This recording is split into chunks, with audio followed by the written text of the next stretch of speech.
예, 오늘 우리가 볼 말씀은 누가복음 14장 말씀입니다. 누가복음 14장 말씀은 안식일에 예수님께서 바리새인의 지도자 집에 들어가서 같이 식사하시면서 나누었던 말씀이 우리 앞에 있었죠. 14장에 보면. 근데 오늘은 예수님께서 그 바리새인의 집에서 나와서 이제 길을 가시는 도중에 사람들에게 하시는 말씀이세요. 25절에 보면 이렇게 시작하죠. 수많은 무리가 함께 갈새. 수많은 무리가 함께 간다는 것은 이제 바리새인의 집에서 나와서 예수님이 가시는데 많은 사람들이 따라오는 거예요. 뒤따라오면서 그때 예수님께서 돌이키사 이러시되 이렇게 말씀합니다. 그래서 돌이키사라고 하는 것은 가다가 이제 돌아보시는 거예요. 사람들 쪽으로 이렇게 돌아보시고 그리고 말씀하기 시작하셨다라고 하는 것입니다. 여기서 돌이키사 말씀하셨다라고 하는 것에서는 그냥 돌아보고 되돌아보고 말씀하셨다라고 하는 의미로도 우리가 이해할 수 있지만 이 말은 조금 더 이해하면 예수님께서 이 사람들에게 뭔가 해줘야 할 말이 떠오른 거예요. 다시 말해서 떠올랐다라고 하는 것은 이 사람들에게서 나타나는 어떤 현상을 보고 이 사람들이 뭔가 잘못 알고 있구나 아니면 잘못 행동하고 있구나 그래서 내가 바른 가르침을 줘야지라고 하는 것을 말씀하시는 거죠. 그래서 예수님 언제든지 사람들이 뭐라고 막 이렇게 하는 것에 잘못되면 돌이켜서 말씀하시고 그리고 그들에게 그 말씀으로 깨우쳐 주시는 거야. 그리고 그들의 삶을 고쳐주시는 것이죠. 오늘날 우리가 오늘 말씀을 보기 전에 우리가 한번 우리 자신도 한번 돌이켜서 한번 생각해 봤으면 좋겠습니다. 우리의 삶 가운데 내가 정말 돌이켜 볼 만한 말씀은 없는가? 또는 돌이켜 봐야 할 삶은 없는가? 그리고 돌이켜 봐야 할 우리의 신앙의 모습은 없는가라고 하는 것이죠. 오늘 예수님께서 이 26절, 27절 가면 자기를 따르는 제자가 되는 것에 대해서 말씀하십니다. 그 제자라고 하는 단어가 여기에 등장하는데요. 27절에 보면 누구든지 자기 십자가를 지고 나를 따르지 않는 자도 능히 내 제자가 되지 못하리라 라고 말씀하시면서 이 제자라고 하는 단어를 사용하고 계십니다. 근데 오늘날 우리 한국교회도 이 제자 참 좋아하죠. 제자 되는 거 굉장히 좋아합니다. 그리고 제자 되기 위하여 특별한 프로그램을 진행해서 훈련도 하죠.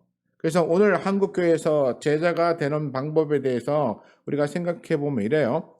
제자 훈련 프로그램에 참여해서 목회자나 또는 순장이라고 불려지는 인도자에게 제자 훈련 교재를 가지고 1년에서 2년 정도의 기간 동안 훈련을 받고 이 과정을 마치면 제자가 된 것으로 그렇게 인식하는 그런 것이 우리 한국교회의 제자 훈련이에요. 그러니까 제자 되기 위해서 제자 훈련을 하는 것이죠. 그리고 제자 훈련 받을 수 있는 성경 공부 교재가 있어요. 그래서 그것을 인도하는 사람이 지도합니다. 그리고 그 과정을 다 마치면 내가 이제 제자가 되었다라고 그렇게 생각하고 이제 제자 훈련 받은 사람과 제자 훈련 받지 않은 사람의 차이를 이렇게 느끼게 돼요. 나는 제자 훈련 받았으니 제자 훈련 받지 않는 사람보다 나는 조금 더 성숙한 사람이야 이렇게 생각하기 시작하는 것이죠. 그런데 제자 훈련이 참 그런 걸까요? 그런 훈련을 통해서 조금 더 성숙해질 수는 있어요. 조금 더 지식을 많이 얻을 수도 있고요. 그리고 좀 더 그런 과정을 통해서 성경에 대하여 이해의 폭이 더 깊어질 수 있습니다. 그리고 그런 과정을 통해서 좀 더 교회에 헌신적으로 봉사하며 섬길 수도 있어요. 그래서 그 제자 훈련이라고 하는 그 과정 또는 프로그램이 전혀 제자를 못 만들어낸다는 것은 아니에요. 그런데 문제는 제자 훈련 프로그램으로 제자를 만들어내는 것인가 라고 하는 것에는 의문이 있다는 거예요. 우리가 제자 훈련 프로그램에 참여하지 않으면 그래서 1년이나 2년 동안 그 과정을 겪지 않으면 우리가 제자가 되지 못하는 것입니까? 우리는 그렇지 않아요. 저도 대학생 때 이 제자 훈련을 시키는 그런 선교단체에 있어서 거기서 훈련 받았고, 또 그러다 보니까 이렇게 하니까 기성교회에 다니는 사람들이 10년 다닌 것보다 내가 여기서 1년 훈련 받는 것이 더 많은 것을 알고 깨닫게 해주는구나, 뭐 그렇게 착각하며 살았던 적이 있었습니다. 제자 훈련은 그런 프로그램적인 것이 아니에요. 한국교회가 너무 프로그램 위주로 돌아가고 있어요.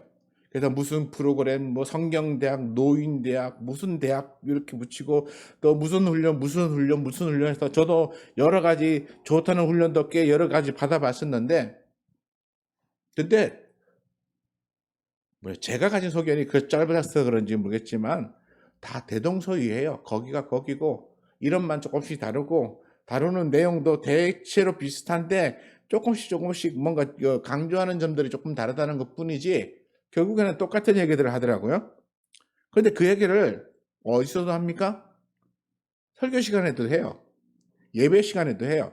그러니까 예배 시간에 하나님의 말씀을 듣고 깨닫고 하는 이 시간을 잘 활용하면 어쩌면 우리에게 제자 훈련이라고 하는 이 프로그램이 필요 없을지도 몰라요. 아니, 어쩌면 필요 없는 것인지도 몰라요. 그런데 예배 시간에 하나님의 말씀이 제대로 가르쳐지고 훈련되지 않고 예배 시간에 들려지는 하나님의 말씀을 그냥 자기가 듣고 싶은 것만 듣고 그리고 전체의 이해를 잘 하지 못하는 이런 과정들 때문에 우리는 좀 더 특별하게 집중적으로 훈련해야 할 그런 것들이 필요했는지도 모르죠. 그러다 보니까 제자 훈련이라고 하는 프로그램 또는 유사한 프로그램, 이래서 교회에 수많은 프로그램들이 돌아다니면서 그 훈련을 받지 않으면 마치 참 그리스도인이 아니고 참 제자가 아닌 것처럼 그렇게 말하는 것이 있습니다. 정말 우리가 프로그램을 여러 가지 받을수록 내가 훌륭한 제자가 되는 것인가? 다시 한번 생각해 봐야 될 것 같아요. 왜냐하면 우리 주님이 말씀하시는 참 제자에 관한 것은 좀 다른 것 같아요. 성경에 보면 제자에 대한 이야기들이 나오는데 그러면 우리가 이렇게 프로그램을 통하여서 훈련을 받고 나면 참 제자가 된다고 생각하는 그런 착각에 빠진다라고 생각하면 우리는 여기서 진짜와 가짜가 있을 수 있다라고 하는 것에 대해서 우리가 한번 생각해 봐야 돼요. 그래서 예수님께서 우리에게 말씀하시는 진짜 제자의 모습은 무엇인가 해서 오늘 25절부터 35절까지에 보면 적어도 제자가 되는 것에 대한 조건으로 한 4가지 정도를 이야기하고 있다라고 볼 수 있습니다. 첫 번째는 어디부터 어디까지냐면 26절부터 27절까지 내용 속에 보면 제자가 되는 조건을 우리에게 말씀하고 계십니다. 어떤 것이냐면 예수님을 따르는 일과 하나님의 뜻을 따르는 일을 소중히 여기며 죽을 각오로 예수님을 따라야 한다라고 하는 조건이 붙어요.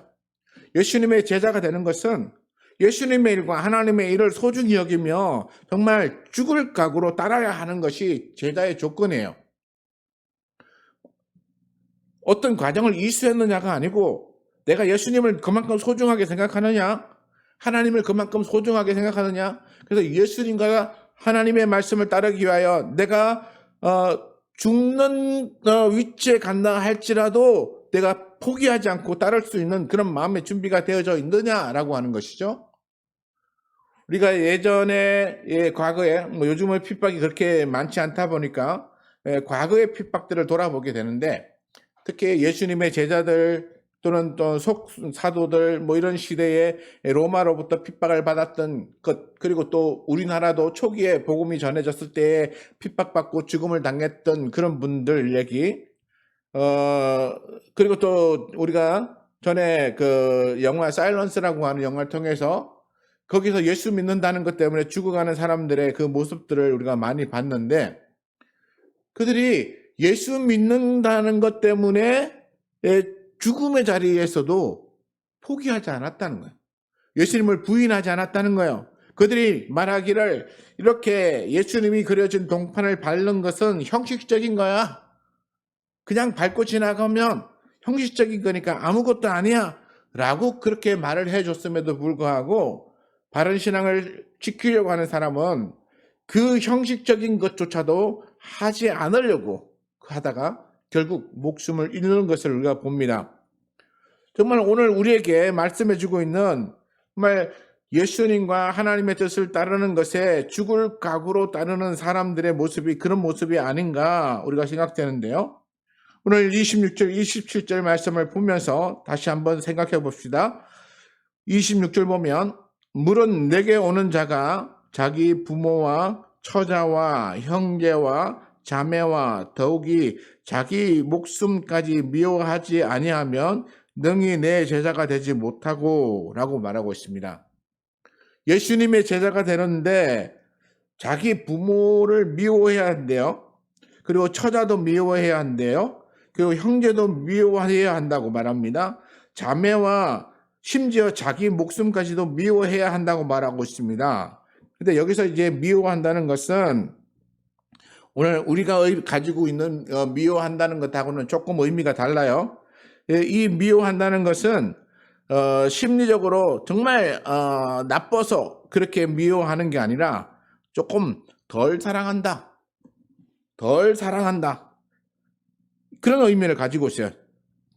그러니까 뭐랄까 이 중요도에 있어서 조금 덜 중요한 것이죠. 가장 중요한 것이 있고 그다음에 좀 덜 중요한 것이 있고 아주 뭐 별로 중요하지 않는 것이 있어요.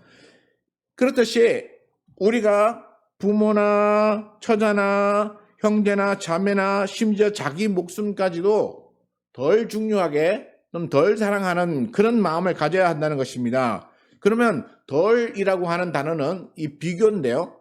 다시 말해서 어떤 것과 비교적으로 덜 사랑한다는 것이죠. 그러니까 더 사랑하는 것이 있어요. 그것이 무엇입니까? 그것은 예수님께서 말씀하신 것처럼 나를 또는 예수님을 그러니까 하나님이죠. 예수님과 하나님을 더 사랑하고 예수님과 하나님보다는 내 부모나 내 처자나 내 형제나 내 자매나 심지어 자기 목숨까지도 덜 사랑하는. 그래서 아까 말한 대로 순교받을 때 순교자들이 어떻게 했습니까? 덜 사랑하는 것 때문에 예수님을 더 많이 사랑해서 사자의 밥이 기꺼이 되기를, 그리고 십자가에 거꾸로 못 박혀서 그 고통 속에 죽어가고 심지어 화형당하는 일까지도 서슴지 않고 그들이 할 수 있었던 것입니다. 왜냐하면 내 목숨보다 하나님이 더 중요했기 때문에, 내 목숨보다 예수님 사랑하는 것이 더 소중했기 때문에, 그래서 예수님 사랑하는 것을 지키기 위해서 덜 소중한 나 자신을 내어버리는 거예요. 이게 성경이 우리에게 말하는 바로 예수님의 제자가 되는 그런 길이에요. 그래서 무릇 내게 오는 자, 다시 말해서 예수님에게 오는 자는 나보다도, 다시 말해서 예수님보다도 더 사랑하는 것이 없어야 된다라고 그렇게 말하고 있는 것입니다. 27절에 보면 누구든지 자기 십자가를 지고 나를 따르지 않는 자도 능히 내 제자가 되지 못하고 라고 말하고 있습니다. 여기서 제 십자가라고 하는 것이 무엇일까요? 자기 십자가. 자기 십자가. 제가 요한복음 19장 17절에 보니까 예수님의 십자가를 지고 갈 때에 이런 말로서 기록되어져 있더라고요. 그들의 예수를 맡음에 예수께서 자기의 십자가를 지시고 해골 곧 히브리 말로 골고다라 하는 곳에 나가시니라 이렇게 됐어요. 예수님께서 자기의 십자가를 지고 이 골고다로 나가셨어요. 이건 실제로 예수님께서 나무로 되어져 있는 자기 십자가를 지고 가신 거죠. 그러니까 이 십자가는 무엇입니까? 바로 죽음의 형틀이고, 또 이 골고다는 이 밑에서부터 언덕으로 이렇게 올라가야 되는데 언덕으로 올라가는 그 고난의 길을 가신 십자가의 길이었습니다. 그러니까 자기 십자가를 지고 간다는 것은 자기의 고난과 심지어 이 십자가에 자기의 목숨을 내놓기까지 하겠다는 그런 각오가 있었기 때문에 십자가를 지고 가셨던 것입니다. 그래서 예수님은 오늘날 우리에게도 그와 같은 것을 말씀하고 계세요.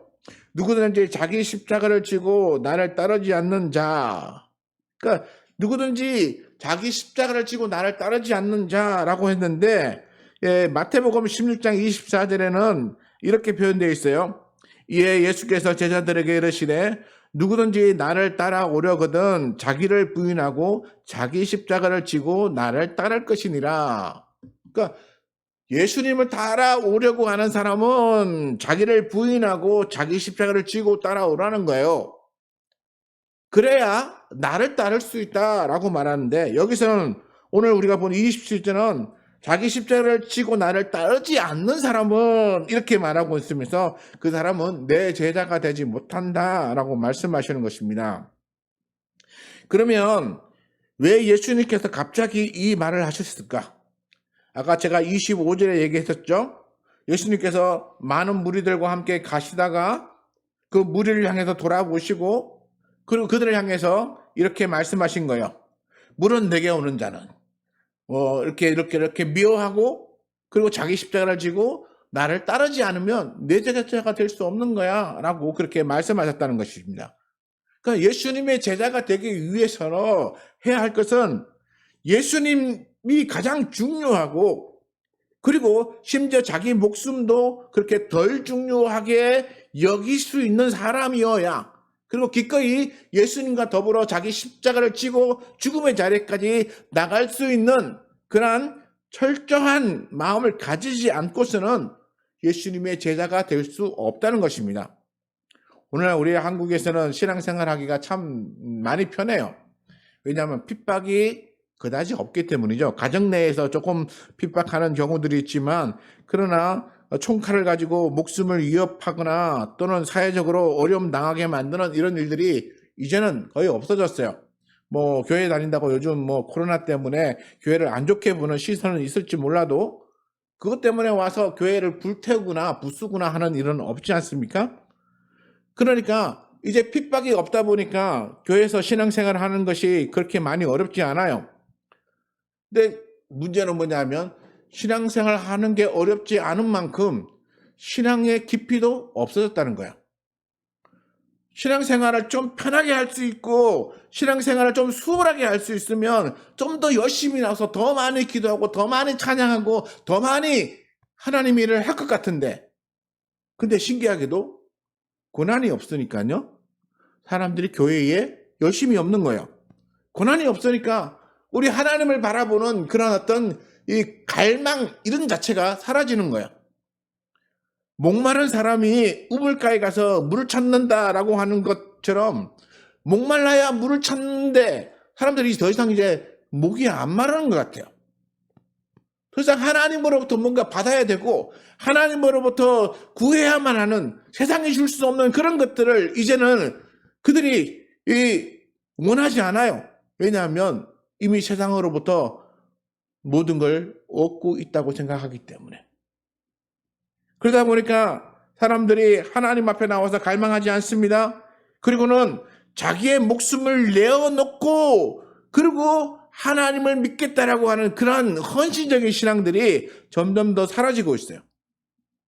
그러다 보니까 제자 되는 것에 대해서도 그렇게 깊이 있게 생각 안 해요.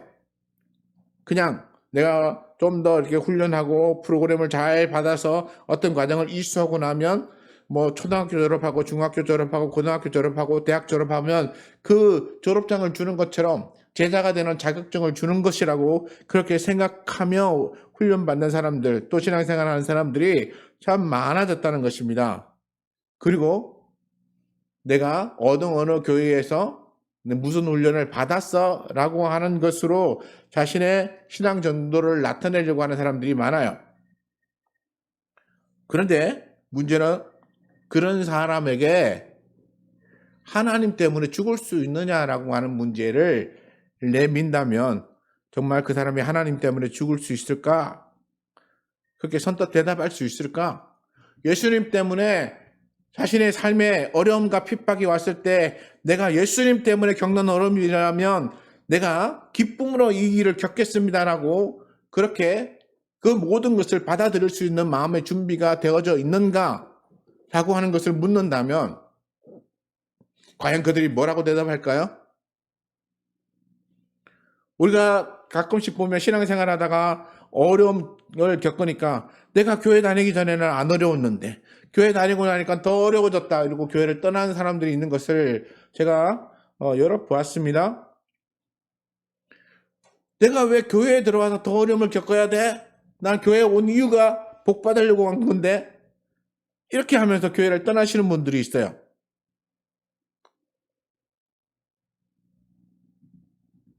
자기의 모든 것을 미워할 수 있는, 다시 말해서 덜 중요하게 여기고 우리 예수님을, 하나님을 더 소중하게 여길 수 있는 마음을 가져야만 되는데 그렇지 않기 때문에 그런 것입니다. 또 두 번째로 예수님께서 말씀하신 제자가 되는 조건 보면 28절부터 32절까지 나오는 말씀인데요. 28절에 보면 너희 중에 누가 망대를 세우고자 할진대 자기의 가진 것이 준공하기까지에 족할런지 먼저 앉아 그 비용을 계산하지 아니하겠느냐? 이렇게 아니하여 그 기초만 쌓고 능히 이루지 못하면 보는 자가 다 비웃어 이르되 이 사람이 공사를 시작하고 능히 이루지 못하였다리라. 또 어떤 임금이 다른 임금과 싸우러 갈 때에 먼저 앉아 1만 명으로서 저 2만 명을 거느리고 오는 자를 대적할 수 있을까 헤아리지 아니하겠느냐?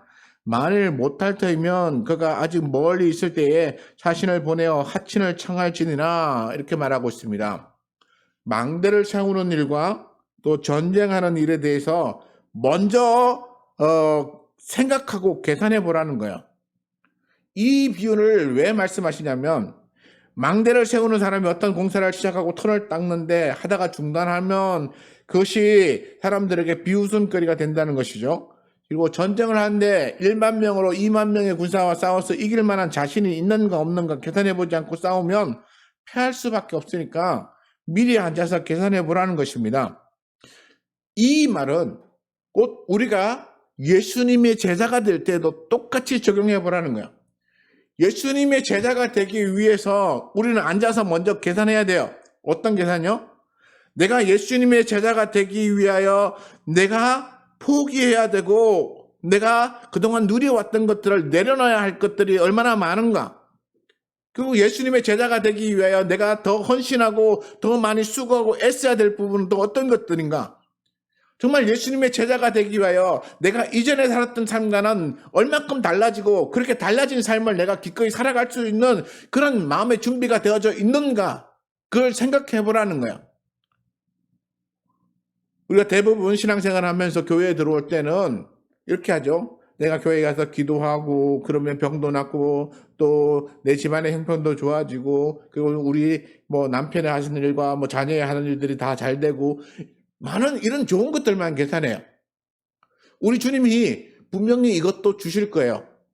그런데 문제는 뭐냐면 내가 이것을 얻기 전에 내가 그리스도인으로서 또는 제자로서 신앙생활을 할 때에 내가 내려놓고 버리고 또 희생하고 섬겨야 될 부분에 대해서는 사람들이 생각하지 않고 들어온다는 거예요. 그래서 신앙생활을 하면서 겪어야 되는 여러 가지 어려움과 신앙생활을 하면서 내가 겪어야 되는 여러 가지 헌신된 그런 것들을 내가 겪으면서 내가 이러려고 교회에 들어왔나? 이렇게 생각하는 사람이 있다면 안 되겠죠?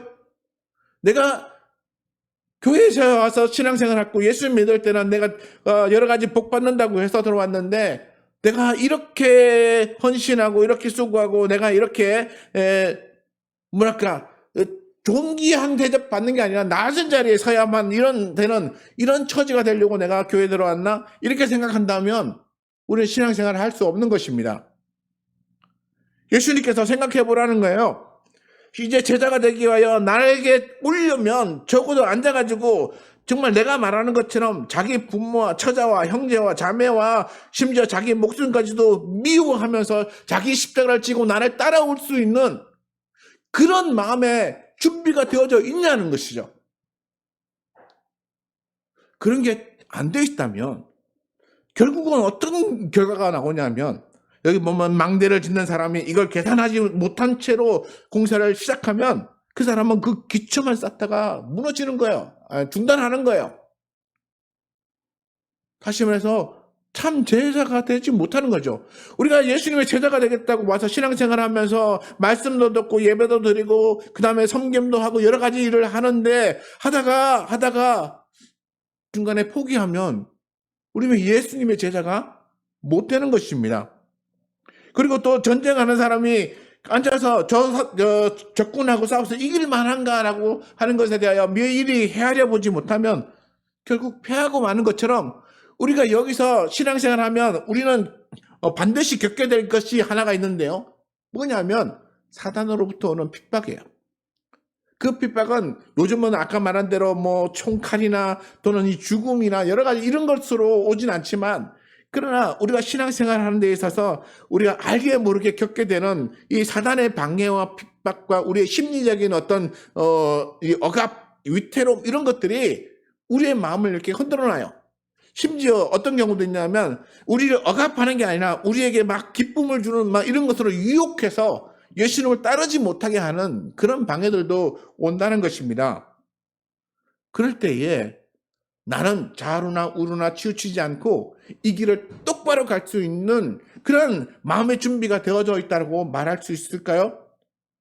그런 준비가 되어져 있지 않으면 우리는 예수님의 제자로서 살아갈 수 있는 삶을 충분히 살아갈 수 없다는 것입니다. 또 세 번째로 33절에 보게 되면 이렇게 나옵니다. 이와 같이 너희 중에 누구든지 자기의 모든 소유를 버리지 아니하면 능히 내 제자가 되지 못하리라.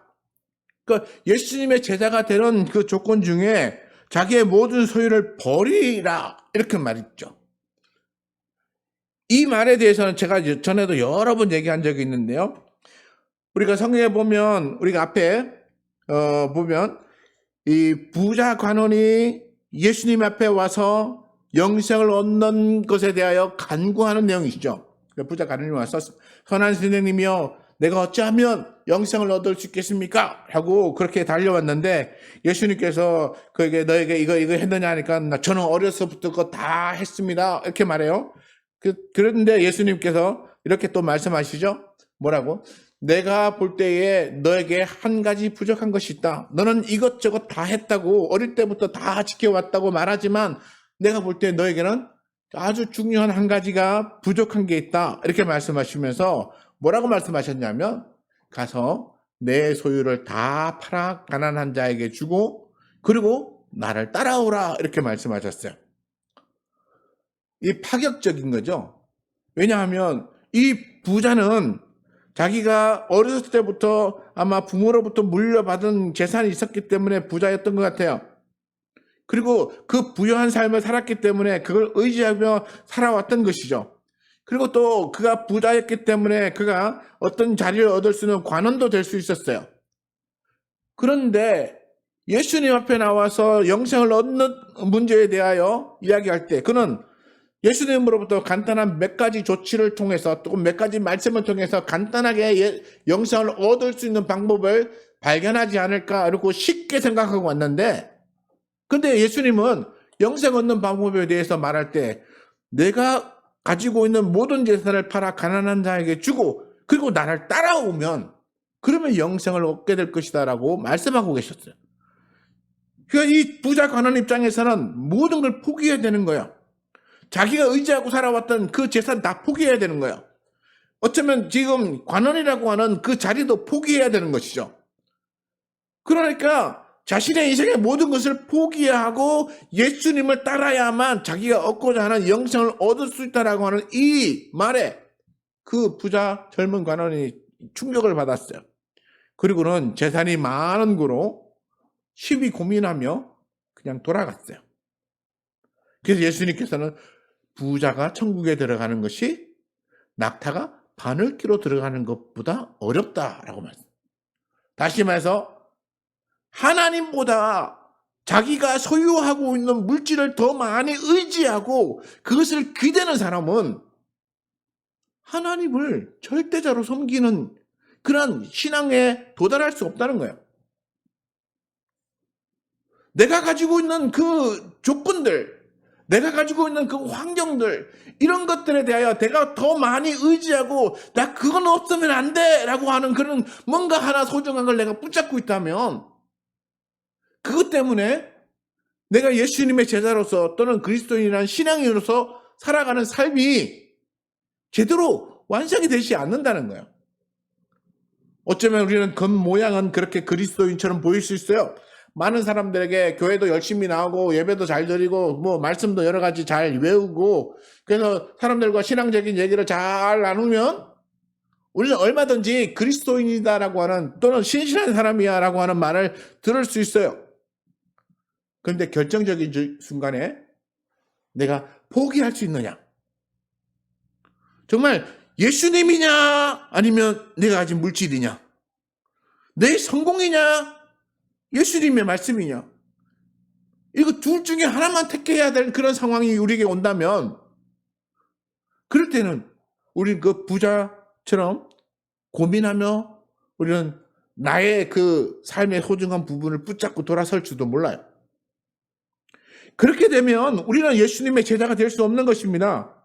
예수님을 따르는 사람은 자기 소유에 집착하거나 매달리지 않고 우리의 의지의 대상이 물질이 아니라 하나님임을 분명히 알고 그리고 하나님 앞에 나아가는 거예요. 어떤 우리에게 맡겨진 어려움이나 또는 우리의 가난이나 이런 것들을 우리가 겪는다 할지라도 내게 하나님이 계신다는 신앙을 분명히 붙잡고 나간다면 우리는 그 안에서 살아가는 거야.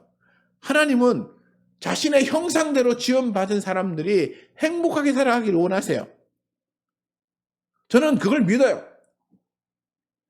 비록 우리가 살고 있는 이 세상은 삐뚤어져 갖고 가난하고 고통받는 사람들이 많고 부자는 너무 부자라서 차고 넘쳐서 돈 때문에 걱정하며 살아가는 사람도 많고 이렇게 불균형적인 세상이지만 그러나 우리 하나님은 이 불균형적인 세상을 보면서 이 안에 살아가는 하나님의 형상대로 지원받은 모든 사람들이 다 평안하고 행복한 삶을 살기를 원하시고 계신다는 것을 저는 믿습니다. 왜냐하면 사람들이 그렇게 행복하게 살아가게 하기 위해서 누구를 보내셨냐면 바로 자신의 아들을 예수님을 보내셨기 때문에 자신에게 가장 소중한 그 아들을 우리 사람들을 위하여 보내셨기 때문에 그래서 예수 믿는 모든 사람은 부자나 가난한 자나 어떤 생각을 갖고 어떤 나라에 어떤 피부색을 가지고 있든 상관하지 않고 예수를 믿는 모든 사람은 구원을 얻을 수 있는 그런 유일한 길을 열어주셨기 때문에 그렇기 때문에 우리 하나님은 모든 사람이 예수 이름 아래서 다 행복한 삶을 살기를 원하신다는 것이죠. 그런데 나는 그렇게 원하시는 그렇게 기대하시고 그렇게 우리에게 부어주시는 하나님의 그 마음보다는 내가 당장 붙잡고 있어야 될 것들 내가 당장 급한 것들 이런 것들 붙잡고 그리고는 그걸 하나님보다도 더 소중하게 여기면 우리는 예수님의 제자가 될 수 없는 거예요. 그래서 너희 중에 누구든지 자기의 모든 소유를 버리듯이 내가 의지하는 모든 것을 다 버릴 수 있어야 그래 예수님의 참 제자가 된다고 그렇게 말씀하시는 것입니다. 이게 예수님의 제자가 되는 길이에요. 그리고 마지막 네 번째로 34, 35절 보면 소금이 좋은 것이나 소금도 만일 그 맛을 잃으면 무엇으로 짜게 하리요? 땅에도 그럼에도 쓸데없어 내버리느니라. 소금에 대한 이야기를 합니다. 소금은 우리가 먹으면 짠맛이 나죠? 그리고 그 소금은 우리가 음식을 먹을 때 간을 맞춘다고 해서 음식의 맛을 내는 역할도 합니다. 그렇기 때문에 이 소금이 그 짠맛을 잃어버리면 이라고 말하고 있는데요. 그러면 진짜 우리가 가지고 있는 소금이 맛을 잃어버리는 경우가 있나요? 그렇진 않죠. 지금의 소금과 옛날의 소금은 좀 다르다는 것을 먼저 인식하고 지나가야 돼요. 옛날의 소금은 지금처럼 이렇게 정제된 소금이 아니에요.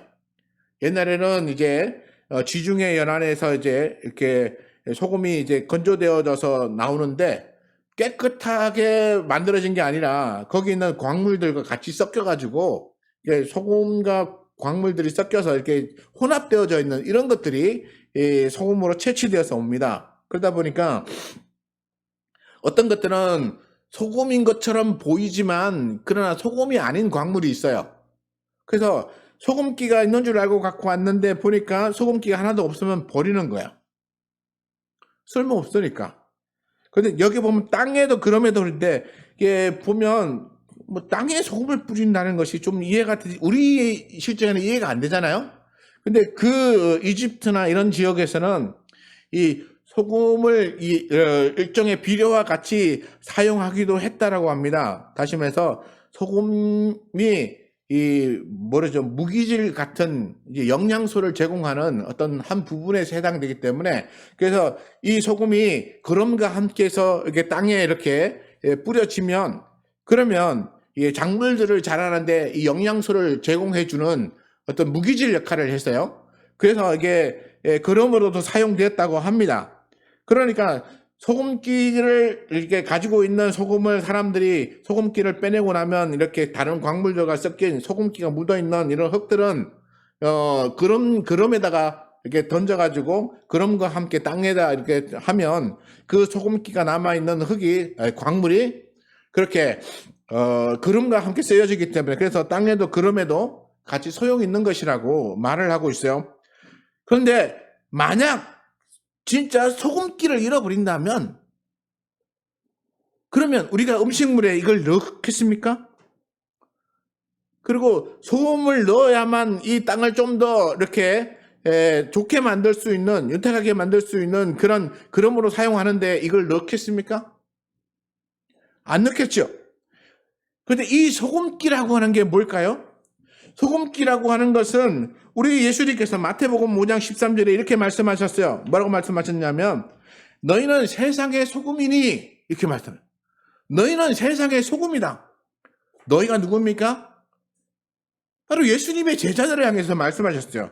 예수님의 제자들에게 너희는 세상의 소금이니까 너희는 소금처럼 그렇게 맛을 내는 존재가 되어야 된다. 그런데 맛을 잃어버리면 아무데도 쓸모없어서 그게 사람들에게 밟히는 것밖에는 아무 소용이 없는 것이다 라고 말씀하셨어요. 그리고 고린도서 4장 6절에 보면 이런 말씀이 있습니다. 너희는 말을 항상 은혜 가운데서 소금으로 맛을 냄과 같이 하라. 그리하여 각 사람에게 마땅히 대답할 것을 알리라. 이렇게 말씀. 우리가 말을 하는데 마치 소금으로 간을 해서 음식이 맛있게 그게 우리의 입맛에 간이 딱 맞다 이런 말을 할 만큼 맛있게 되어질 수 있을 만큼 그렇게 알맞은 말을 하라라고 말하고 있습니다. 그래서 저는 이 말을 통해서 뭘 봤냐면 우리 예수 믿는 제자들이 예수 믿는 신앙생활로 사람과 사람 사이에 들어가서 맛을 내는 역할을 해야 되는 거예요. 맛을 낸다는 것은 무엇입니까? 사람과 사람 사이에 살맛이 나게 만드는 거예요. 사람과 사람 사이에 살맛이 나게끔 그래서 서로에게 서로 사랑도 전하고 서로 따뜻한 마음도 전하고 누군가 실망한 사람이 있으면 그 실망을 위로해주고 낭망한 사람을 위로해주고 그리고 어렵고 고통당하는 사람들 붙잡아서 일으켜 세워주고 그러면서 이 세상에서 살맛을 잃어버리고 절망 가운데 빠져있는 사람들을 살맛이 있도록 만들어주는 역할을 누가 해야 되냐면 예수님의 제자인 우리가 해야 한다는 거예요. 사람 사이에서 그렇게 소금처럼 맛을 내는 삶을 살아야 한다는 거예요. 그것은 제자로서의 제자다운 삶을 살라는 거예요. 우리 하나님께서 우리에게 바라고 기대하시는 삶을 우리가 살아야 된다는 거예요. 제가 조금 전에 뭐라고 말씀했습니까?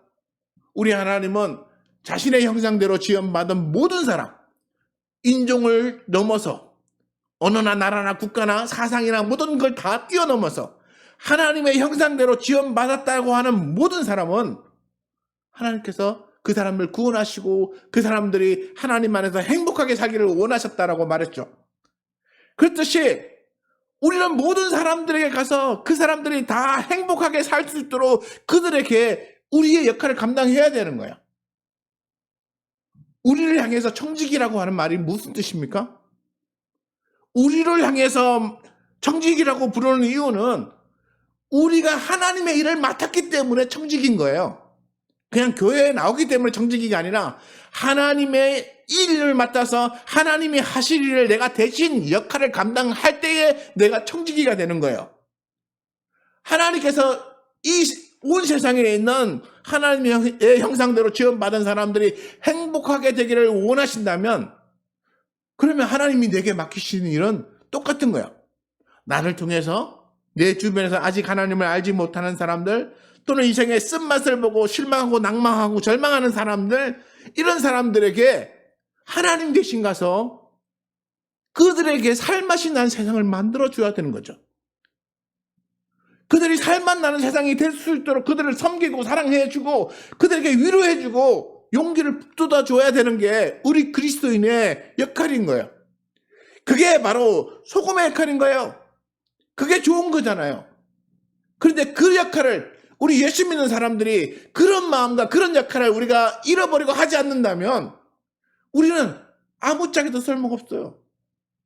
왜 교회에 모여가지고 성경 읽으며 왜 교회에 모여서 찬송하고 예배드리고 뭐 하려고 해요 우리가? 우리가 하는 이유는 우리는 하나님의 일을 대신하고 나도 하나님에 의해서 살맛 나는 세상을 살 뿐만 아니라 나와 내 주변에 있는 내 가족, 내 친지, 내 이웃, 심지어 멀리 떨어져 있는 사람까지도 다 살맛 나는 세상을 살아서 모두 하나님의 그 말씀 안에서 또는 사랑 안에서 행복하게 되게 만들기 위하여 내가 예수 믿고 신앙생활하고 예수님의 제자가 되는 거예요.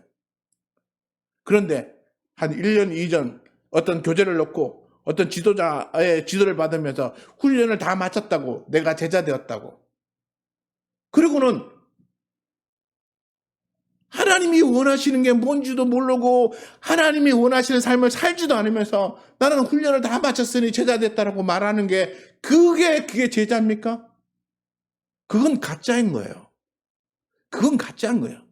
진짜는 하나님이 소중해서 하나님의 말씀 따르면서 그리고 하나님의 말씀 따르기 위하여 내가 겪어야 될 모든 것들을 다 생각하고 내가 그런 어려움을 겪음에도 불구하고 나는 하나님을 따를 거야 라고 하는 그 믿음을 가지고 그리고 내가 가지고 있는 것들을 다 기꺼이 내어놓을 수 있는 마음과 자세로 그리고 내 주변에 있는 사람들에게 우리 하나님이 당신을 사랑하셔서 당신이 행복해지기를 원하십니다.